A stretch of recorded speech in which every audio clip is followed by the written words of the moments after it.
கோவையில் 1ஆம் வகுப்பு பள்ளி மாணவன் மீது வேன் ஏறி விபத்து, அதிர்ச்சியை ஏற்படுத்தும் சிசிடிவி காட்சிகள். கோவை சிங்காநல்லூர் பகுதியில் அமைந்துள்ள தனியார் பள்ளியில் படிக்கும் 1ஆம் வகுப்பு மாணவன் வயிற்றின் மீது வேன் ஏறி விபத்து. ஓட்டுநரின் கவனக்குறைவால் விபத்து நடைபெற்றது முதற்கட்ட விசாரணையில் தெரியவந்துள்ளது. சிறுவன் மீது வேன் ஏறி இறங்கும் சிசிடிவி காட்சிகள் வெளியாகி உள்ளது. விபத்தில் சிக்கிய குழந்தை தனியார் மருத்துவமனையில் சிகிச்சை அளிக்கப்பட்டு வருகிறது. இருகூர் பகுதியைச் சேர்ந்த சண்முகத்தின் 2 மகன்கள் தனியார் பள்ளியில் படித்து வருகின்றனர். 1ஆம் வகுப்பு படிக்கக்கூடிய சிறுவன் வேனில் இருந்து இறங்குவதற்கு முன்பு ஓட்டுநர் வேனை இயக்கிவிட்டார். இதில் சிறுவன் ஓடும் வேனில் இருந்து இறங்கியதால் தவறுதலாக சக்கரத்தின் கீழ் விழுந்து விபத்து ஏற்பட்டுள்ளது.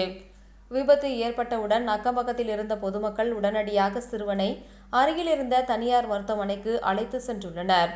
சம்பவம் தொடர்பாக காட்டூர் போக்குவரத்து போலீசார் விசாரணை நடத்தி வருகின்றனர்.